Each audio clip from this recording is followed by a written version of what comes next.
Hi, I'm Danish. I'm a front-end developer and a passionate analyst, but at the same time, I love playing cricket and I'm a great fan of it. Virat Kohli, who is currently the best batsman in the world, is someone whom I admire. So I thought, why not build a UI which can help me analyze his records?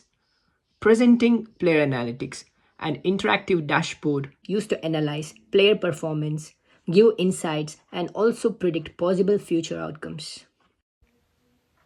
First things first, I have set the page title as Player Analytics. It helps a user recognize the dashboard quickly when switching between tabs.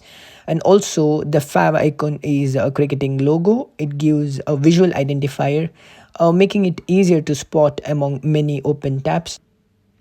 I kept the layout in a wide mode and also customized the colors of the UI using config.toml to match the aesthetics and settings.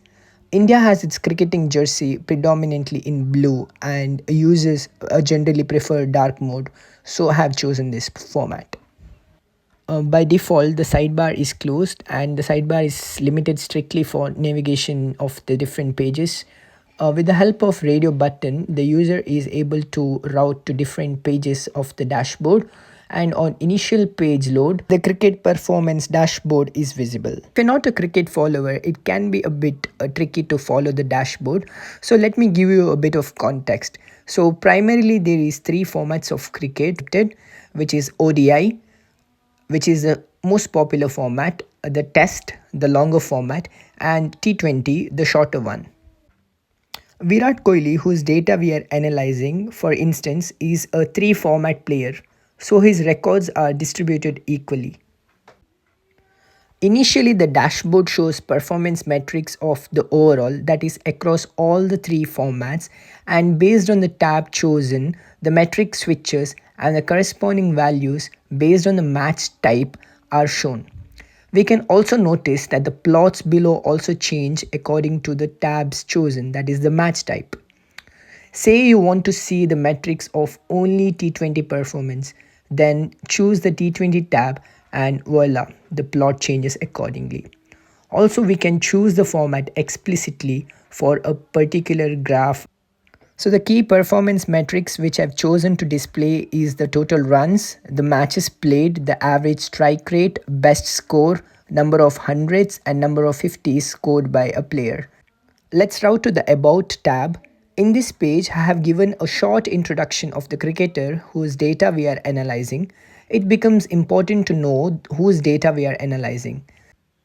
Next up, it's the score predictor where I'm showcasing the cascading filter criteria.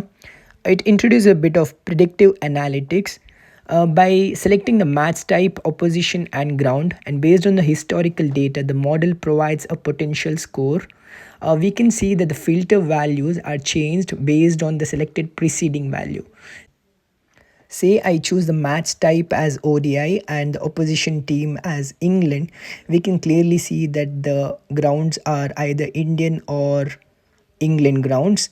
Now if I change the match type to T20 and select the opposition as Ireland, we can see that the ground is of Malahide, which is in Ireland. Next is the interactive data table with sorting and filtering capabilities. I'm able to filter the match type and sort the matches by date, that is newest first and oldest first, and also I have included a filter to choose the opposition and also a slider to choose a particular year range. Say I want to view all the match records of the format type T20 and by the oppositions England and Australia in the year range 2010 to 2020, then I can easily do that and find it. And also I have included a button to download the filtered data as a CSV file.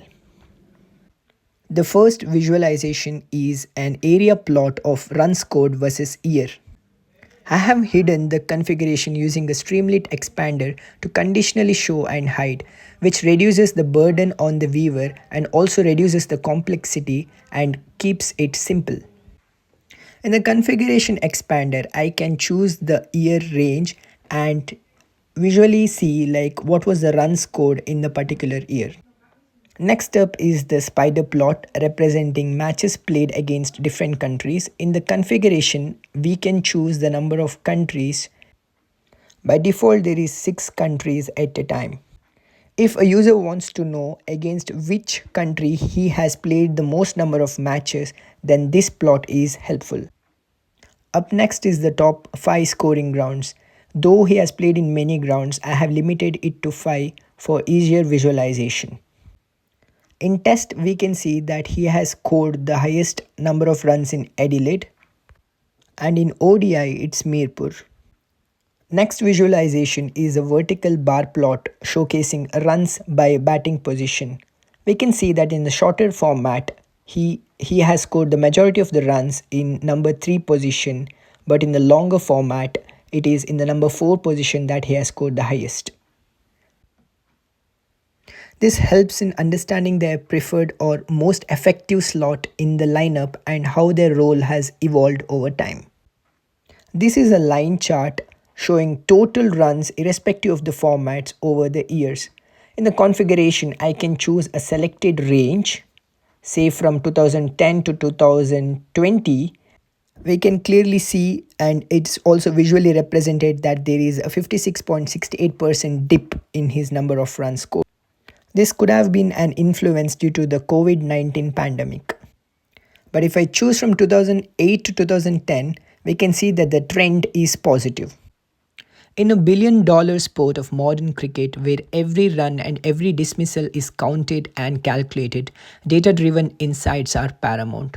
This dashboard transforms raw match data into actionable intelligence. Crickalytics, which is a combination of cricket and analytics, is trending currently.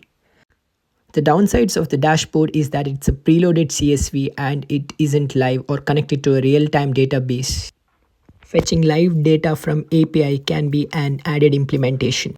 Switching between light mode and dark mode can also be implemented. Collaborations with betting apps such as Paddy Power and Boyle Sports can also be done to generate revenue.